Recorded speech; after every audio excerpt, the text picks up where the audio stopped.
불가능을 넘어서는 비결이라는 제목으로 오늘 말씀의 은혜를 나눕니다. 우리 지난주에 추수감사주일로 하나님께 감사 예배를 드렸습니다. 여러분이 감사 내용을 쪽지에 어떤 분이 적어주셨는데 그 내용을 보니까 희망이 없어 보임에도 아버지께서 함께 하신다는 것을 믿음으로 다시 소망을 갖게 하심에 감사합니다. 이런 내용이 적혀 있는 걸 봤습니다. 참 은혜가 되는 그 감사 제목 중에 하나였던 것 같습니다. 이 말을 다른 말로 하면 불가능할 것 같음에도 우리 하나님 아버지께서 변치 아니하시고 함께 하신 것에 다시 소망을 갖게 하셨다라고 할 수 있습니다. 여러분, 사실 하나님이 오늘 우리에게 알려주기를 원하는 것도 바로 이것입니다. 믿는 자에게는 불가능이 없다. 한번 따라하십시다. 믿는 자에게는, 저보다 목소리 너무 작습니다. 믿는 자에게는 불가능한 일이 없다. 믿으십니까? 그 불가능한 것 같은데도 우리 주님께서는 가능케 하신다라는 것입니다. 근데 우리가 혼동해서는 안 될 것이 있는데, 이 세상 사람들이 말하는 불가능이 없다와 우리 그리스도인들이 말하는 불가능이 없다라는 것은 분명한 차이가 있다라는 겁니다. 예수님을 믿지 않는 사람들은 불가능이 없다라는 의미는 뭐냐? 자기가 개발을 해서, 자기가 스스로 자신에게 있는 능력을 발휘해서 그 불가능을 가능하게 한다라는 것입니다. 근데 우리 그리스도인들은 어떻습니까? 우리의 능력으로, 자신의 어떤 가지고 있는 능력으로 불가능을 가능케 하는 것이 아니라 주님의 능력을 믿음으로 그 불가능한 일이 가능하게 되게 하는 것이다. 여러분, 이렇게 차이가 있는 거예요. 다시 말해, 우리 자신을 믿는 믿음이 아니라 주님을 믿는 믿음으로 불가능을 가능하게 할 수 있다라는 것입니다. 근데 우리의 삶을 돌아보면 정말 불가능한 일들이 있어요, 없어요? 너무나 많습니다. 불가능해 보이는 일들이 너무나 많은 것이 우리 삶의 현실입니다. 오늘 본문을 보면 예수님께서는 그 불가능한 일을 넘어설 수 있는 그 방법, 그 비밀에 대해서 말씀하고 있다라고 볼 수 있다라는 것입니다. 첫 번째로 그 불가능을 넘어서는 첫 번째 비결이 뭐냐? 하나님을 바로 알고 제대로 믿어야 된다. 하나님을 제대로 알아야 된다는 겁니다. 오늘 본문 바로 앞에 13절을 보게 되면 우리 지난 시간에 보았죠. 예수님께서 베드로, 야고보, 요한을 데리고 높은 산에 올라서 그곳에서 엄청난 빛으로 변화되는 어떤 그러한 모습을 우리가 보았습니다. 이제 예수님과 세 제자들과 그 산에서 내려오면서 엄청난 영광을 체험하고 내려오면서 한 가지 문제를 지금 경험하게 됩니다. 14절의 말씀을 우리 다시 한번 우리 본문 말씀 읽어봅시다. 시작.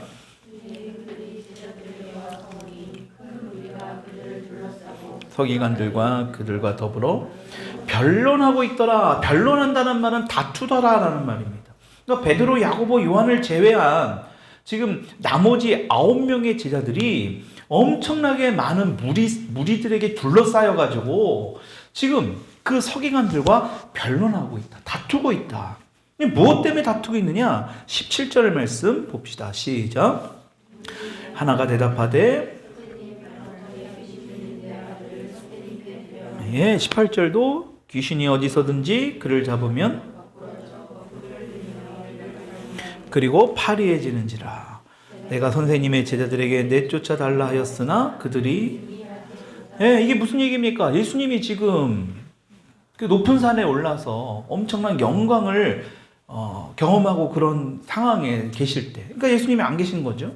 귀신 들린 어떤 아버지, 자기의 아들을 데리고 와서 제자들에게 그 귀신을 내쫓아 달라고 했는데 그것을 못했다라는 겁니다.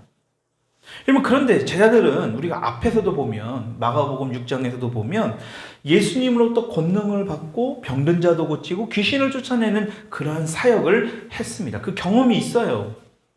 아마도 이 사람들도 그 제자들이 그러한 기적을 행하는 것을 알고 있었을 겁니다. 그래서 아마 제자들에게도 그러한 능력이 있으니까 아니까 자신의 아들을 귀신을 쫓아달라고 지금 데려온 상황입니다. 여러분, 그런데 어떻습니까? 제자들은 아이를 고치지 못합니다. 그러니까 그것을 지켜보고 있는 사람들이 지금 엄청나게 실망하면서 이때다 싶어서 서기관들이 지금 예수님을 제외하고 그 3명의 수제자들을 제외한 9명의 제자들을 붙들고 지금 변론하면서 지금 싸우고 있다는 거예요. 말씨름하고 있다는 겁니다. 여러분, 그렇다면 제자들은 이전에 귀신을 쫓아낸 경험도 있는데 왜 지금은 똑같은 상황인데도 귀신을 쫓아내지 못하고 실패했을까? 여러분, 그 모습을 보고 예수님이 이렇게 말씀하시죠. 19절을 읽어봅시다. 시작. 대답하여 이르시되 내가 얼마나 너희와 함께 있으며 얼마나 너희에게 참으리요 그를 내게로 데려오라 하시며, 여기 보면 예수님이 사람들을 향해서, 그 무리들을 향해서 믿음이 없는 세대요라고 지금 책망하십니다. 그리고 이 사건과 같은 사건, 마태복음의 17장을 보게 되면 예수님은 제자들에게 믿음이 적기 때문이라고 말씀하세요. 마태복음 17장 20절에 보면 너희들의 믿음이 적기 때문이다. 그러니까 지금 무리들에게는 믿음이 없다라는 말씀을 하시고 제자들에게는 믿음이 있긴 있는데 그 믿음이 적다라고 말씀하는 겁니다. 여러분, 9명의 지금 제자들이 귀신을 쫓아내는 사역에 실패한 이유가 바로 믿음이 없었던 것이 아니라 믿음은 있었지만 믿음이 적었기 때문이다. 여러분, 17절을 우리 한번 보십시다. 17절 시작. 무리 중에 하나가 대답하되 선생님, 말 못하게 귀신 들린 내 아들을 선생님께 데려라. 여러분, 지금 이 아이의 아버지가 자기 아들을 누구에게 데려왔다라고 말합니까? 선생님이라고 그러잖아요. 그렇죠? 선생님께 데려왔나이다. 이 선생님이 누구예요? 예수님입니다. 근데 그 예수님께 데려왔는데 귀신을 누구에게 쫓아달라고 부탁한 겁니까? 18절을 보니까 예수님의 제자들에게, 선생님의 제자들에게 내쫓아달라고 부탁한 겁니다.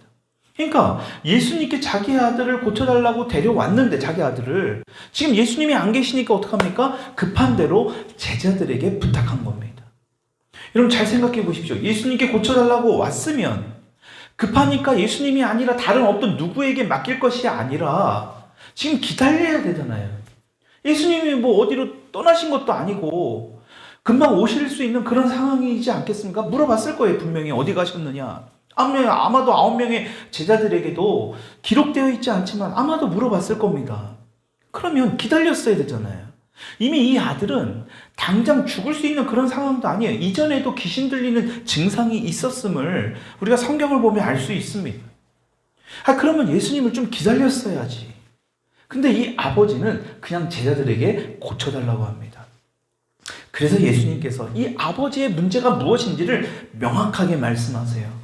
그것을 어떻게 할 수 있습니까? 19절 후반절을 보니까 예수님께서 믿음이 없는 세대여라고 책망하시고 나서 뭐라고 말씀하세요? 그를 내게로 데려와라. 예수님이 하신 말씀입니다. 지금 이 아버지의 영적인 상태, 지금 이 사람이 어떤 마음을 가지고 있는지를 예수님이 이미 다 아신 겁니다. 예수님만이 치유할 수 있다고 믿고 있다면 예수님께 와야지 왜 다른 사람에게 갔느냐라고 예수님이 지금 이 말씀하는 거예요. 그러니까 뭐라고 말씀해요? 내게로 데려와라. 이 아버지의 믿음 없음을 지금 예수님은 벌써 다 아시고 그것을 언급하는 겁니다. 그러니까 여러분 보십시오. 이 아버지를 잘 살펴보면 예수님을 정말 믿어서 데려온 게 아닙니다. 예수님을 믿어서 인격적으로 예수님께 정말 이 병고침을 얻고 예수님이 그런 능력이 있고 어떤 그런 마음으로 왔다기보다 예수님의 복음을 듣고 영원한 생명을 얻어서 내가 정말 변화된 삶을 살려는 그런 모습보다 그냥 이 아들 하나 그냥 병고침 받기 위해서 온 거예요. 여러분, 우리 교회도 그런 사람들 가끔 있지 않습니까? 어떤 정말 영생을 얻어서, 복음을 듣고 영생을 얻어서 교회를 열심히 다니면서 내가 신앙생활을 잘 하기 위해 온 것이 아니라 자신에게 있는 어떤 문제 하나 때문에 와서 그거 하나 해결받으려고 온 사람도 있잖아요. 그것이 나쁘다는 건 아닙니다. 문제는 그렇게 오게 되면 그 문제가 해결이 되거나 그 문제가 해결되는 것이 나중에 별 문제가 없으면 그냥 교회 다 떠나는 겁니다. 지금 이 아버지라는 사람이 바로 그것을 지금 예수님이 언급하는 거예요. 이 사람은 지금 예수님 자체가 아니라 그냥 예수님의 능력 정도만 필요한, 예수님을 우리가 구하는 게 아니라 예수님의 오른팔, 왼팔, 축복의 팔만 구했다라는 거예요. 그런데 예수님이 안 계시니까 병을 고치고 귀신을 내쫓는 그 능력이 있는 제자들에게도 있다는 것을 알고 그냥 제자들에게 귀신을 내쫓아달라고 지금 이야기한 겁니다. 그러니까 바로 이러한 모습을 아시고 예수님이 뭐라고 말씀하셨다고요? 내게로 데려와라. 여러분, 이게 바로 우리가 어떤 문제를 가지고 있을 때 우리가 어떻게 해야 되는가? 주님께 가지고 나가야 된다는 겁니다. 주님만이 우리의 문제를 해결할 수 있다는 사실을 우리가 믿어야 된다는 거예요. 그렇지 않으면 오늘 예수님이 책망하신 대로 믿음이 없는 세대가 바로 우리가 될 수 있다는 것입니다. 그렇다면 여기서 우리가 중요하게 생각할 것은 누구를 믿느냐라는 거예요. 여러분, 믿음의 대상이 중요합니다. 누구를 믿느냐? 이단들도 열심히 하나님을 믿는다고 하거든요. 여기서 보면 막 큰 길가에 막 포교들 엄청 하잖아요.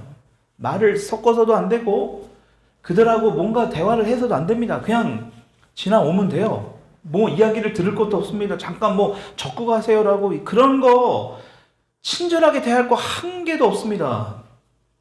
그 이단들은 우리의 그 믿음을 철저하게 짓밟게 하기 위해서 전도도 아닙니다. 그들은 복음이 아니에요. 포기활동하는 거잖아요. 그 이단들도 열심히 믿어요. 근데 어떻습니까? 그들의 대상이 완전히 잘못됐죠. 여러분, 열심히 하는 것보다 무엇을 열심히 믿는 것보다 내가 어떤 것을 믿는지 그 대상이 중요한 겁니다. 여러분, 실제로 이단들은요, 그 사탄교라고 하는 그 미국에 있는 실제 사탄교가 있거든요. 그들은 너 자신을 믿어라라고 가리킵니다. 자신을 믿어라. 여러분, 그런데 우리는 믿음의 대상이 누굽니까? 내 자신입니까? 부모님입니까? 여러분, 절대 아니잖아요. 바로 예수님이잖아요. 그렇죠? 그렇기 때문에 우리는 어떤 기적이나 어떤 영적인 체험보다 더 중요한 것이 하나님 자신을 우리가 추구하고 믿어야 된다. 그러니까 그래서 하나님을 우리가 알아야 됩니다. 우리가 누군가를 사귈 때 대화하면서 시간을 가지고서 서로를 알아가잖아요. 우리가 강아지는 낯선 사람 만나면 그냥 냄새만 킁킁 났죠. 그렇죠? 옷만 붙들고 그냥 만지작거리고 머리카락 만져보고 사람 사귀는 사람 없습니다. 마찬가지로 우리가 하나님을 알아가려면 인격적으로 하나님에 대해서 우리가 더 알아가기를 힘써야 된다라는 겁니다. 우리 유명한 터조 목사님이 이런 이야기가 책에 나와서 한번 발췌해봤습니다. 우리 앞에 이분의 책에 이 내용이 있는데 한번 읽어봅시다. 시작. 어떤 분인가 하는 생각을 했을 때 자신의 마음에 나타나는 하나님의 생각은 대단히 중요하다. 내가 어떤 하나님을 믿느냐에 따라 곧 나 자신의, 여러분, 어떤 하나님을 믿느냐. 이단들도 하나님을 믿는다고 한다니까요. 이슬람들도 자기들 하나님 믿는다고 합니다. 근데 어떤 하나님이냐는 거예요. 어떤 하나님을 지금 믿고 있느냐는 겁니다. 혹시라도 내 생각대로 움직여지는, 내 생각에 갇혀놓고 내 생각에 내가 경험한 대로 그런 하나님을 믿고 있지 않은가. 하나님은 구원하실 수 있고 우리의 죄도 사하실 수 있는 분이지만 내가 현실 속에 지금 당장 내가 경험하고 있는 이 문제는 해결하실 분이 아니다. 여러분, 그렇게 믿고 있다면 정말 잘못 알고 있는 겁니다. 그래서 우리가 하나님을 아는 지식, 이것이 너무나 중요합니다. 왜냐하면 그 하나님을 아는 지식이 우리의 생각과 행동을 결정하기 때문에 그래요. 그게 너무 중요해요. 우리가 사람이잖아요. 그렇죠? 유일한 하나님의 피조물 중에 생각하고 그것을 사색하고 글씨를 읽고 성경을 읽는 피조물은 우리 인간밖에 없습니다. 생각할 수 있는 유일한 피조물이라는 거예요. 아무리 IQ가 높아도 생각 안 합니다. 다른 동물들은. 여러분, 우리가 무엇을, 어떤 하나님을 믿느냐. 여러분, 예수님께서는 그 하나님에 대해서 분명히 이렇게 말씀해요. 누가복음 1장 37절의 말씀에 이렇게 말씀합니다. 시작. 대저 하나님의 모든 말씀은 아멘. 마가복음 10장 27절도 사람으로는 할 수 없으되 하나님은 그렇지 아니하니 하나님으로서는 다 하실 수 있느니라. 아멘. 여러분, 이거 믿으십니까? 그래서 하나님은 불가능을 가능케 하시는 분이 바로 하나님인 거예요. 능치 못함이 없는 분이라고 우리가 입술로만 찬양이 아니라 실제 그런 분이 바로 우리의 하나님이라는 거예요.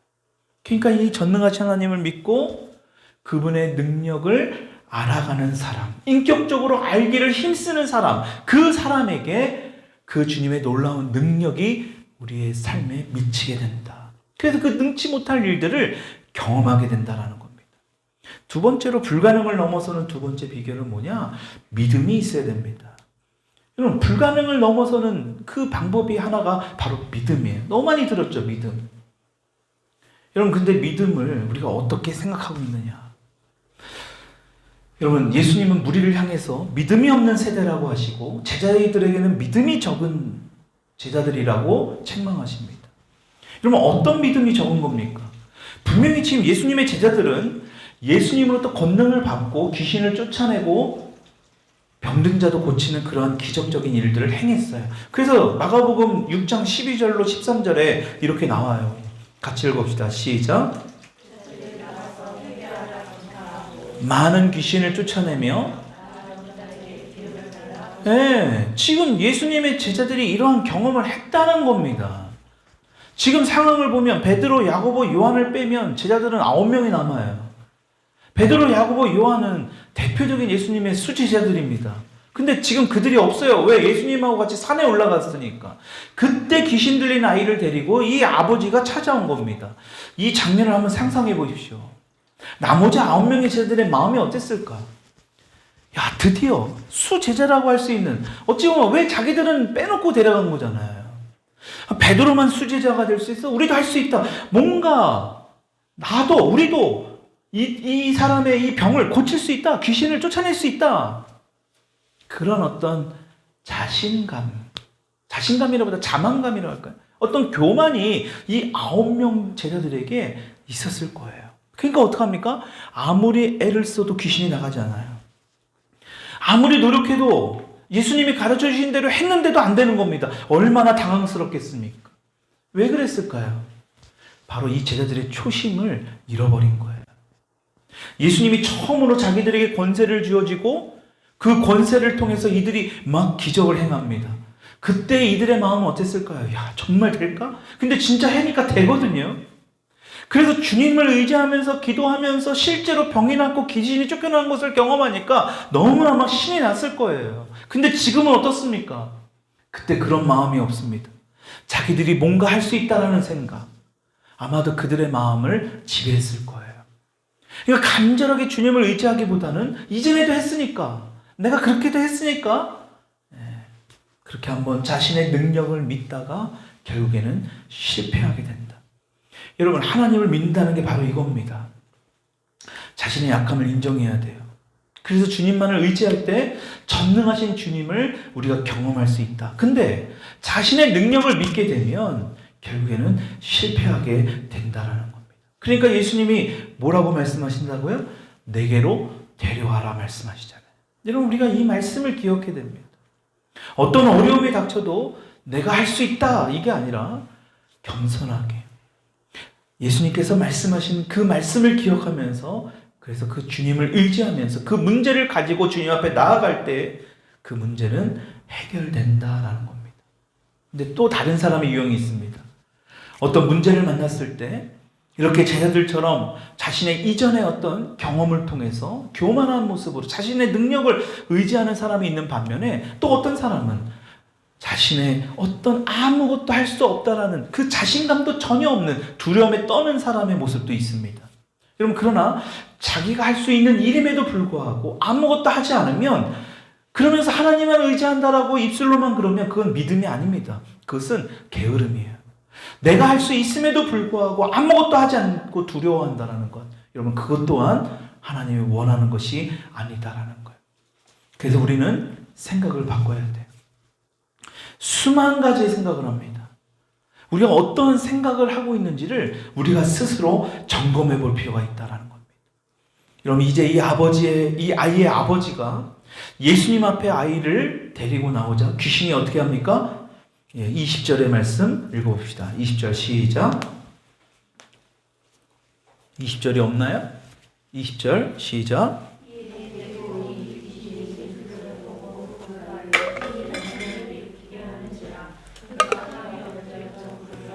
네, 지금 귀신이 최후의 발악을 합니다. 예수님 앞에. 빛과 어둠이 어떻게 공존합니까? 주님의 빛이 강력하게 임하니까 어둠이 지금 막 발악을 하는 겁니다. 그때 주님이 뭐라고 말씀합니까? 21절 시작.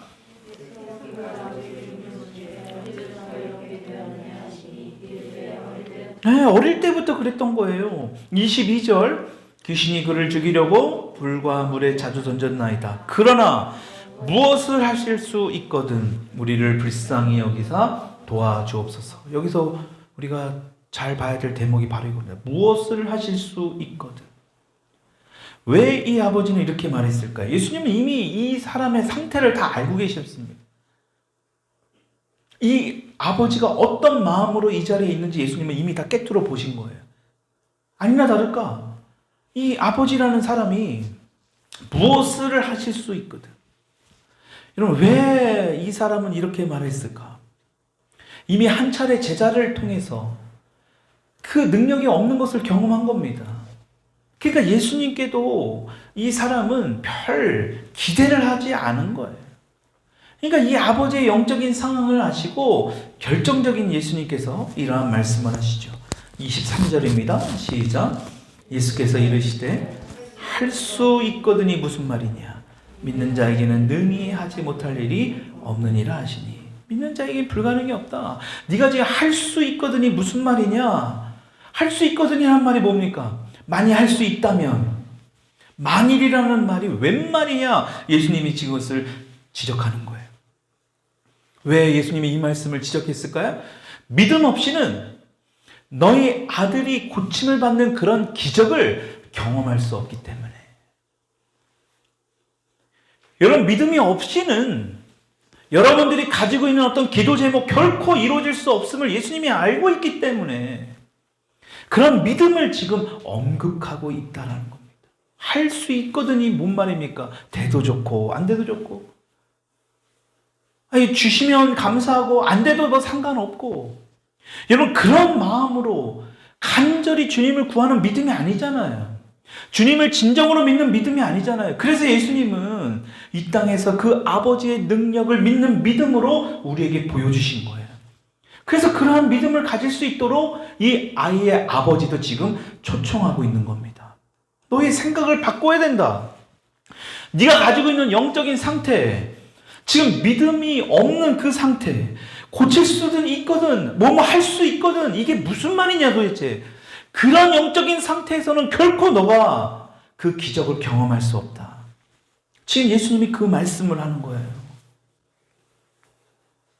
여러분, 지금 이 말씀을 듣고 여러분들에게 이것을 대비해야 돼요. 24년도 1월 첫째 주 예배 드렸던 그 마음이나 지금 오늘 이제 24년도 한 달 남지 않은 이 시점에서 드리는 이 예배 드리는 이 마음에 내 믿음의 상태가 어떻게 바뀌었는가? 정말 날로 그 믿음이 성장하고 있는가? 아니면 오히려 그 작았던 믿음조차도 지금 이 아버지가 말하는 것처럼 할 수 있거든, 주님 주시려면 주시고 말라면 말, 어떤 이러한 마음으로, 어떠한 그러한 믿음으로 살아가고 있는가? 지금 예수님은 정면으로 그것을 도전하고 있는 겁니다. 야, 할 수 있거든이 무슨 말이냐? 믿는 자에게는 능치 못할 일이 없느니라. 여러분, 중요한 것은 이 메시지를 들은 이 아버지의 태도입니다. 믿음이 없을 수도 있습니다. 부족할 수 있죠. 근데 그러한 메시지를 듣고 나서 어떠한 결단을 하느냐? 우리 24절의 말씀 같이 읽어봅시다. 시작. 다시요. 너무 중요한 말씀입니다. 24절 시작. 곧 그 아이의 아버지가 소리를 질러 이르되 내가 믿나이다. 나의 믿음 없는 것을 도와주소서 하더라. 여러분, 지금 어떻게 고백하고 있습니까? 자신의 믿음 없음을 예수님이 지적하고 나서 지금 빨리 내 아들이나 고쳐놓지 무슨 쓸데없는 소리 하고 앉아있어, 그런 것이 아니라 자신의 믿음 없음을 주님 앞에 고백하죠. 그리고 뭐라고 고백한다고요? 내가 믿나이다. 한번 따라하시다. 내가 믿나이다. 나의 주 나의 하나님이여 라고 고백하는 것이 중요한 거예요. 내가 믿는 것이 중요한 겁니다. 그 아버지가 뭐 했대요? 소리를 질러 이르되 내가 믿나이다. 여러분, 여러분들처럼 지금 내가 믿나이다 이렇게 한 게 아니에요. 이 아버지는 지금 소리를 지른 거예요. 왜? 예수님이 그것을 언급하니까, 자신의 믿음 없음을 지적하고 있으니까요. 여러분, 그것을 이 아버지가요, 기분 나빠서 돌아갈 수도 있는 거 아니에요. 아니, 지금 내 아들을 고쳐달라는데 왜 내 믿음을 가지고 이야기하냐. 여러분, 그것을 이 아버지는 빨리 자신의 생각을 되돌린 거예요. 바꾼 겁니다. 전환한 거예요. 그러니까 소리를 질러 이르되 내가 믿나이다. 여러분, 이런 고백이 필요한 겁니다. 어제까지 부족한 믿음 괜찮습니다. 그럴 수 있지요. 근데 오늘 이런 메시지를 통해서 우리가 행할 것은 내가 믿나이다. 이런 고백을 해야 된다. 여러분, 그때 어떤 일이 벌어지느냐? 이 아버지의 변화를 통해서 어떤 일이 벌어집니까? 25절 읽어봅시다. 시작.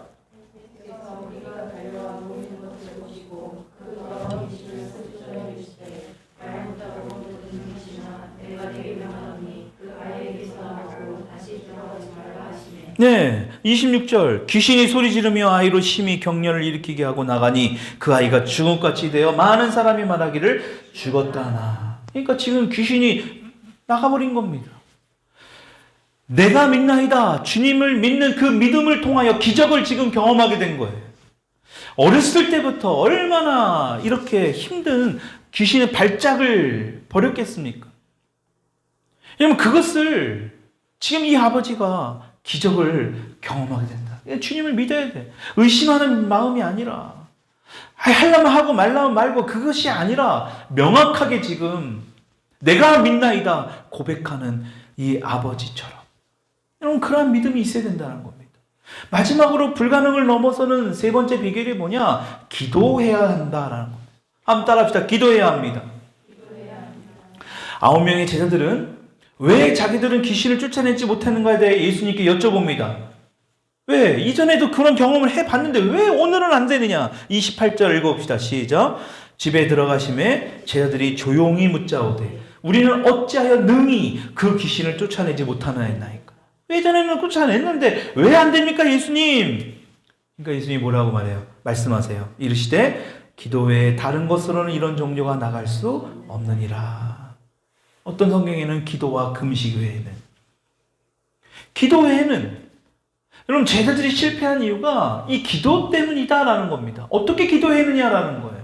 여러분, 그것을 다시 24절의 말씀을 보면 이 아버지가 어떻게 기도했다고요? 소리질러 이르되 내가 믿나이다. 나의 믿음 없는 것을 도와주소서. 여러분, 이런 기도가 중요하다는 거예요. 여러분, 우리가 믿음이 어떻게 우리가 자발적으로 믿음이 생기겠습니까? 우리는 믿음 없어요. 아니, 죄인, 뼛속부터 죄인인데. 아니, 조금만 하나님의 말씀 듣고도 돌아서서는 또 우리의 죄성에 올라오는 우리 연약한 인간인데요. 우리가 무슨 믿음이 있습니까, 우리에게? 그것도 주님을 믿는 믿음이 있다고요? 결코 우리는 그런 믿음이 없습니다. 그러니까 여러분, 우리가 예수님을 믿을 수 있는 그 믿음조차도, 믿는다라고 말하는 것조차도 하나님의 은혜인 줄 믿으시기 바랍니다. 그것을 지금 이 아버지는 깨달은 거예요. 뭐라고 해요? 나의 믿음 없는 것을 도와주소서. 내 믿음 없음을 인정하는 이 기도가 중요하다라는 겁니다. 내가 어떻게 할 수 있을까요? 저와 여러분들이 어떻게 예수님을 믿는다라고 감히 말할 수 있겠습니까? 우리는 그런 능력이 없어요. 자신의 능력으로 믿을 수 없다라는 것을 지금 고백하는 이러한 기도, 이 기도를 통해서 불가능을 뛰어넘는 역사, 가능케 되는 역사를 경험하게 된다라는 겁니다. 말씀을 정리합니다.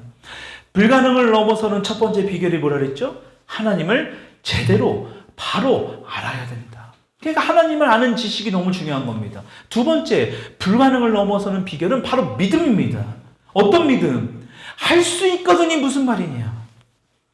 능히 할 수 있음을 주님 앞에 인격적으로. 여러분, 그러한 믿음으로 나가야 되는 거예요. 그러니까 이 아버지가 뭐라고 그랬다고요? 내가 믿나이다. 빨리 우리의 생각을 바꿔야 돼요.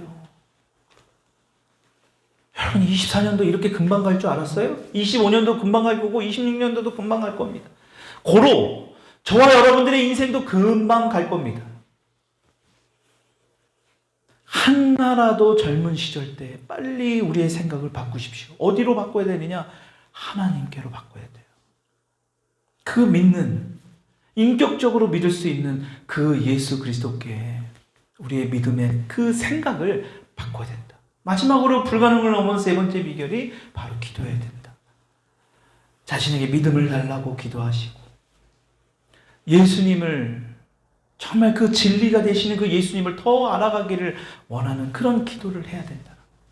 여러분, 그러한 모습을 통해서 불가능을 뛰어넘는 저 여러분들의 2024년도에 남은 인생들, 또 여러분들의 인생이 될 수 있기를 주님의 이름으로 축원드립니다.